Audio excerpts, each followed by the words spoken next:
An ancient evil awakens from slumber.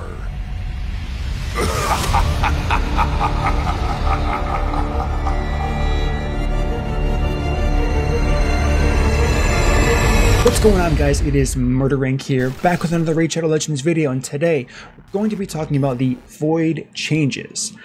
Now, there's a lot to talk about. Some people are saying God tier changes, God tier this.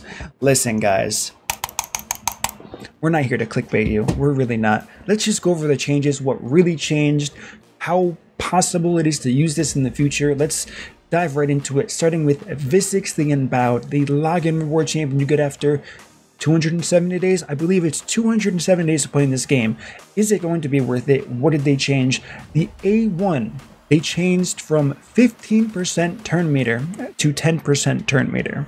What? They should have just left that. That's irrelevant. Yes, it's a multi-hit. You have your point with each hit, but still, 5% is nothing. They should have just left that as is. It really wasn't worth the change there. Sinister Allies, the A2, and single combat, the A3. This is where skill redesign did happen. Let's see how big it is. No longer places a shield buff on herself. Will instead place a 50% ally protection buff on all allies for 2 turns. That's how ally protection works. This is good. This is not as good as other champions. Other champions provide a buff on top of themselves and then ally protect. Kind of a missed opportunity in my mind. So moving on, this is a really basic ally protection champion. There are epics that are much better. Yes, she's void, but that doesn't really matter. So far, nothing really makes sense on this rework. Let's go to the A3 here. Attacks all enemies up from 1 enemy, places a provoke debuff on them for 1 turn, places a shield buff on this champion for 20% of her max HP. This is okay. So they moved the shield off of the ally protection, which they probably shouldn't have because it made sense being on there, and they placed it on the provoke. So what she's going to do is she's going to attack all enemies, have a chance to provoke them based on her accuracy for 1 turn. This is a 100% chance to land, but there's always that 3% chance to fail the resistance check. So she's going to do this. It's only 1 turn. So like I said, what are you really going to do with 1 turn provoke? Ideally, I would have liked to see a 2-turn provoke. That would have been very strong, especially for this champion. But 1 turn is fine for now. Place a shield buff on top of her for 20% of her max HP. Can be a lot. Not a lot of A1 from champions are going to get through that. So overall, I am happy with that. Now, really quick looking at her kit. If this makes sense to me, her A2 is going to be an AoE as well as her A3. So there is some potential there.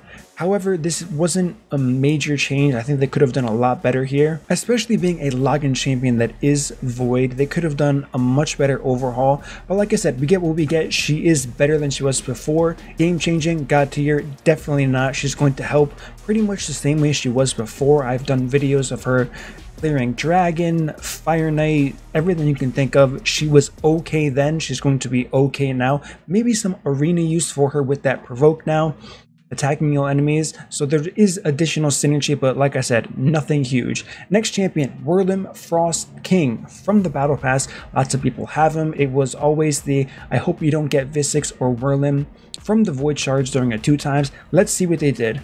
Effect added. Winds of Winter. Places a veil buff on the ally with the lowest HP for 1 turn if the target resisted the freeze debuff. Additionally, the duration of perfect veil buff, if freeze was applied, has been increased to 2 turns. Not terrible, not amazing. Frostbite Blast effect added, places 50% decreased accuracy buff alongside the 30% decrease crit damage. These debuffs cannot be resisted. Okay, this actually is much better. Decreased accuracy is a very strong tool, especially since resistance has been struggling fairly hard, and this can actually help in a lot of places. Doom Tower, Arena, new progression for stage 25 dungeons, so there's a lot here already. Whirlim was good before, not as good as he could have been. This is a good change to him so far. Icegrave Armor, cooldown decreased from 5 turns down from 6. This just makes sense. He should have had a 3-turn cooldown this whole time. This is going to make him a monster in the clan boss. Really glad to see this. He does a ton of damage. Maybe people know that, maybe they don't know that. He does a ton of damage. So giving him this cooldown now gives you additional survivability on a champion that does damage.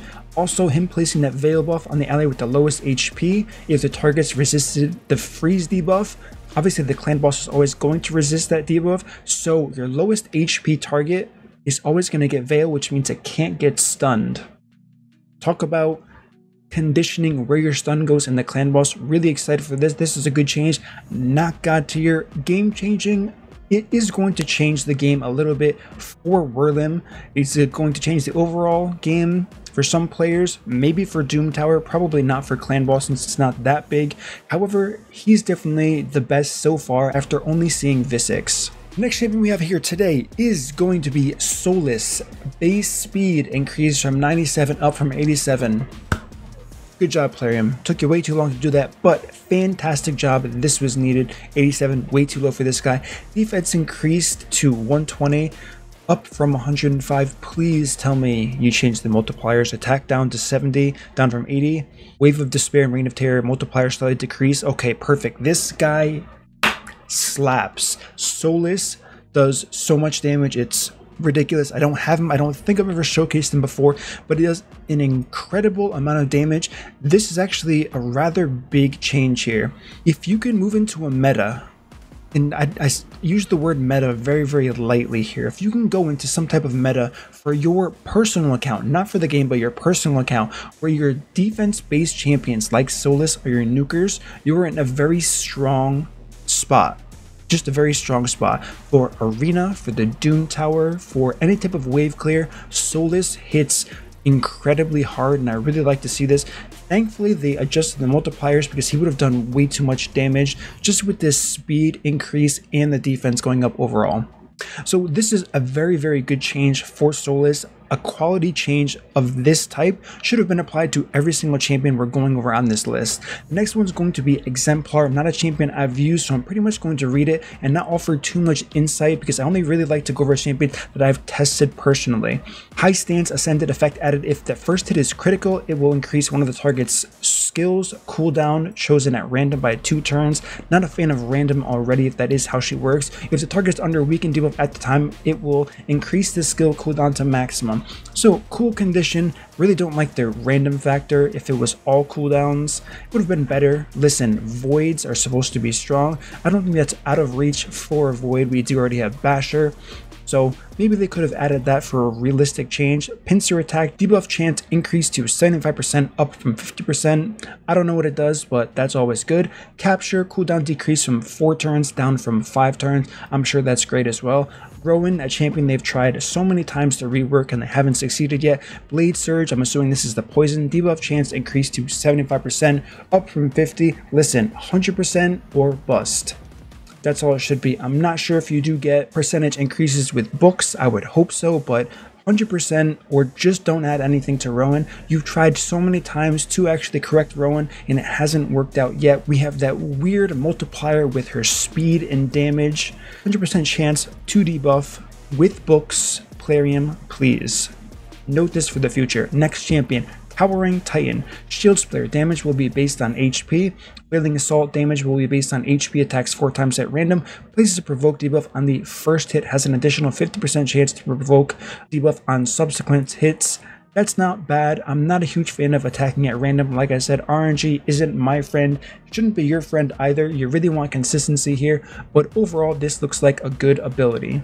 Bullish Vitality. Shield duration increased to 3 turns. When ascended, the skill will grant this champion an extra turn. Now this isn't terrible. Anything that does add an extra turn based on what it was before is going to be solid, letting him go through his other cooldowns much quicker. Next champion we have here is Suey Firstborn. Utter Rampage. Skill Rework. Attacks all enemies, has a 75% chance of placing attack down debuff.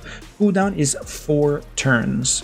So the skill upgrades for this ability is going to be damage, debuff chance, and cooldown. So this is rather strong. Do you guys know about Suey? Hopefully you do.